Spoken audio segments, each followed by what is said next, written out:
Disable please spare your master. इस episode का start वहीं से होता है जहाँ पिछला एपिसोड खत्म हुआ था। डिसेबल कहती है मास्टर आज की रात आपकी और मेरी रात बहुत रोमांटिक होने वाली है। मेन कैरेक्टर सोचते नहीं खत्म टाटा बाय बाय। वो डिसेबल उसके ऊपर चलती है और कहती है मास्टर आप अपने प्लीज मास्टर सेंट के एक्सपीरियंस को दबाकर उसके स्पिरिचुअल एनर्जी को कम कर मार्शल आर्ट ट्रेन में ला लीजिए। मैं गेस करती हूँ कि मैं एक मास्टर की एनर्जी को सह सकती हूँ, उसकी एनर्जी को बर्दाश्त कर सकती हूँ। मास्टर सोचता है हमारा मेन कैरेक्टर इट्स ओवर खत्म टाटा बाय बाय। चलो खत्म हुआ। आज मैं उसके साथ फाइट कर था उस समय मैंने वो शब्द कहा वो वर्ड का था जो मुझे आज अपने डिसेबल पर वो मदद कर रहे हैं, क्योंकि मैंने वहाँ पर कहा था कि मैं अपने स्पिरिचुअल एनर्जी को प्रेस कर सकती हूँ। इसलिए मेरे डिसेबल आज इस चीज को कर रही इस सभी चीज को कर रही है। अब मैं क्या करूँ? और मदर और फादर बाहर से उनकी बात सुन लेते हैं। कहते क्या मास्टर डिसेबल मेरे वाइफू वो तो पहले अब हस्बैंड वाइफ बन चुके हैं, फिर भी वो एक दूसरे को कैसे क्यों पुकार रहे हैं? वो इस टाइटल का इस्तेमाल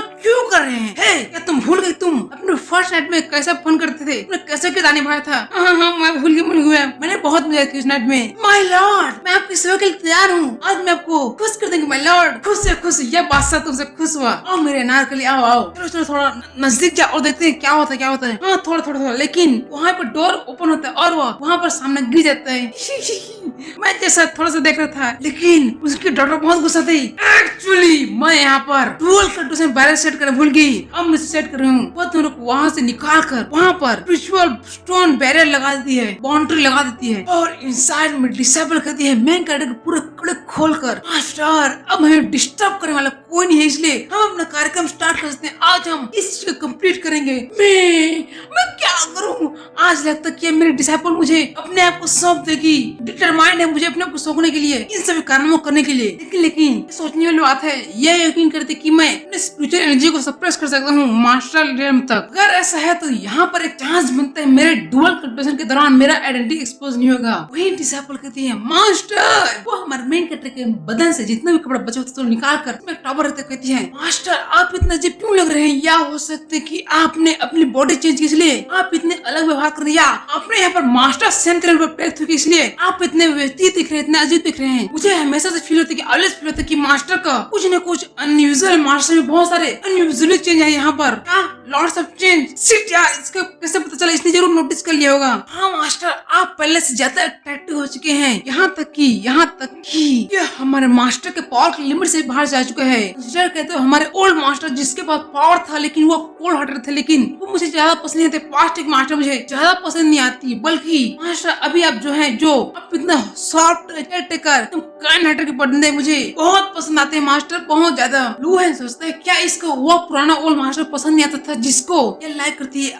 आज ये मेरे काइंड हार्टेड मुझको लाइक करती है। मास्टर चलिए ना हम इसको बहुत देर तक नहीं कह सकते मास्टर, चलिए। तुम सोचता लगता है मुझे इसको इस चीज को अवॉइड करना बहुत मुश्किल है, इस चीज को मैं अवॉइड नहीं कर सकता, इसीलिए मेरे पास कोई रास्ता नहीं है। अगर इसने मुझे मुझ पर हल्का सा सस्पेक्ट किया तो मैं मास्टर सेंट्रल के एक्सपीरियंस कार्ड का इस्तेमाल करूंगा, इमीडिएटली इस्तेमाल करूंगा और यहाँ से बच जाऊंगा। मास्टर प्लीज इस पेपर को मदद दीजिए मास्टर, स्टार्ट कीजिए। उन दोनों कार्यक्रम स्टार्ट हो जाता है। आउटसाइड में दो कौवे नजर ले लेते हैं और हैंड आता है गर्दन में। इसके बाद थोड़ी देर बाद मेन कैरेक्टर उसको लिपटे हुए सोया होता है। फाइनली हमें यह चीज देखने को मिल गया। Back to story. वहीं पर वो डिसेबल क्या यही में सच में से मार्शल आर्ट रियल्म का पावर है, नीचे स्पिरिचुअल एनर्जी है, यह तो बहुत एक्स्ट्राऑर्डिनरी है। लू हैंग की नींद उसी समय खुलती है और वो सोचता है या सही में पीपल को मूर्ख बनाना आसान काम नहीं, असंभव है मूर्ख बनाना। उसी समय डिसेबल कहती है मास्टर अगर यह मास्टर किंग के पार होता फिर भी मैं उसे सहन कर लेती, उस दर्द को उस पाव को मैं सहन कर लेती मास्टर। और माइंड में सोचती है बट मास्टर ने सचमुच अपने स्पिरिचुअल एनर्जी को मास्टर आर्ट रियल्म पर सप्रेस कर देते, उसे वहाँ पर सप्रेस कर देता। ब्लू हैंग कहती है मास्टर तो यही था आपका आंसर। मैं समझी मास्टर, आपका आंसर को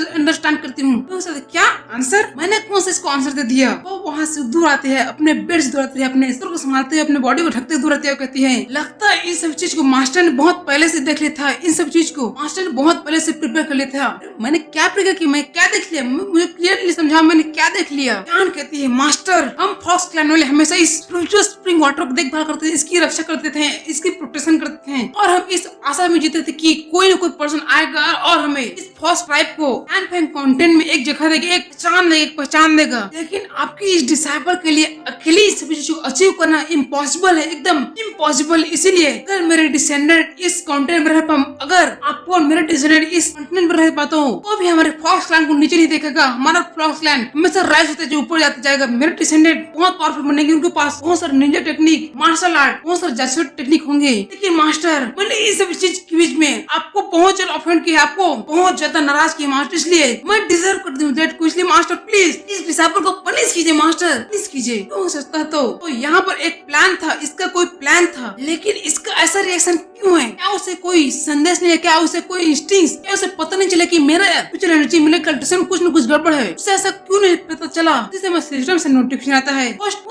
कि पुरानी मेमोरी हम आपको दे रहे हैं, उसी कुछ मेमोरी ट्रिगर हुई है। मेन कैरेक्टर को हम उस मेमोरी में बताया था कि यहाँ पर मोत्यांग ने इस मोत्यांग किया evil cultivation technique, double cultivation technique. वही लोग इसके प्रैक्टिस कर सकते हैं जिन पीपल की, जो पीपल एटलीस्ट मास्टर सेंटर तक पहुंच चुका है और उनके साथ साथ दोनों पार्टनर प्योरली वर्जिन रहना चाहिए। कोई किसी का भी वर्जिनिटी टूटना नहीं चाहिए, वो दोनों एकदम वर्जिन रहना चाहिए। इसीलिए तो इस मोत्यांग का डुअल कल्टिवेशन को भी एक्सपीरियंस नहीं, इसने कभी डुअल कल्टिवेशन नहीं किया। लेकिन ये मोत्यांग चाहता था कि वो बहुत सारे फीमेल कल्टिवेटर को, दर्जन ऑफ फीमेल कल्टिवेटर को ट्रेन करे मास्टर किनर के साथ और उसके साथ प्रैक्टिस कर डुअल कल्टिवेशन करे। यहाँ पर डुअल कल्टिवेशन के 5 बेसिक सिचुएशन है, 5 तरीके से डुअल कल्टिवेशन करा जा सकता है। फर्स्ट तरीका, फर्स्ट मेथड, मेल कल्टिवेटर का लेवल फीमेल कल्टिवेटर के लेवल से बहुत ऊपर होना चाहिए, बहुत ज्यादा ऊपर होना चाहिए। इससे होता है कि स्ट्रॉन्ग स्पिरिचुअल एनर्जी से फीमेल कल्टिवेटर का बॉडी वहाँ पर डैमेज नहीं लगता है, या उसका बॉडी एक फनल बन जाता है, या वो अपने यीन एसेंस को वहाँ पर खो देती है और वो फ्यूचर में बच्चे पैदा नहीं कर सकती। सेकेंड मेथड है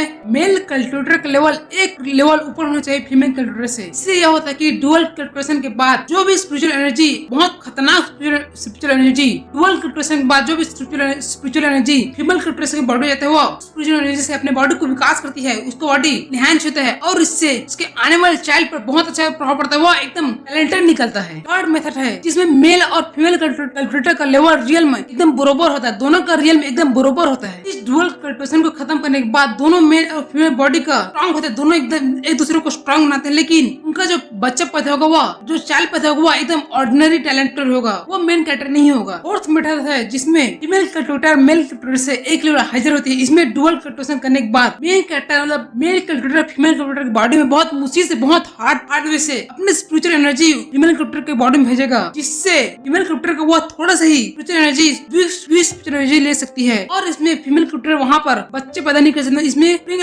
चाइल्ड नहीं होगा। और फिफ्थ मेथड है जिसमें फीमेल कल्टिवेटर मेल कल्टिवेटर से बहुत लेवल आई होगी, बहुत लेवल हाइजर लेवल की होगी, जिसमें मेल कल्टिवेटर कभी भी फीमेल कल्टिवेटर के बॉडी में स्पिरिचुअल एनर्जी, अपने स्पिरिचुअल को कभी भी फीमेल कल्टिवेटर के बॉडी में इंजेक्ट नहीं कर पाएगी और वहाँ पर डुअल कल्टिवेशन फेल हो जाएगा। फीमेल कल्टिवेटर जो मास्टर किंग रियल पर नहीं पहुंची होगी या उसके पास होने की, वो जब तक वो वर्जिन तब तक काम चल जाएगा। यह इविल मोत्यांग आल्सो उन सभी को यूज करेगा अपने डिमोनिक सेट के डुअल कल्टिवेशन मेथड को और उसे एक कंटेंट की तरह, एक फर्नेस की तरह इस्तेमाल करेगा। उस इविल मोत्यांग ने अपने डुअल कल्टिवेशन करने के लिए अपने मैजिक इस्तेमाल किया और उस फीमेल डिसाइपल के साथ डुअल कल्टिवेशन करने के बाद अपने चाइल्ड को पैदा करने के लिए उसने वुन वेंग रियल्म के ऑर्डर के वुन वेंग रियल्म के कल्टिवेटर गर्ल के साथ अपने डुअल कल्टिवेशन किया अपने बच्चे पैदा करने के लिए। और इस डीमन सेट के डबल कल्टिवेशन को से जो बच्चा पैदा होगा, जो भी चाइल्ड पैदा होगा, उसको कहा जाता है डीमन सेट और टिश्यू बॉडी, मतलब आर्टिफिशियल बॉडी। यह सभी मोत्यांग के एक सोल कंटेनर के बराबर है। वो अपने सोल को वहाँ पर रख देगा, जिससे कि वो अपने पुराने बॉडी को छोड़कर उसके नए बॉडी में आ जाएगा और अपनी कल्टिवेशन में इमोर्टलिटी प्राप्त करने के लिए, उसे इमोर्टलिटी ऑब्टेन करने के लिए उसे अपने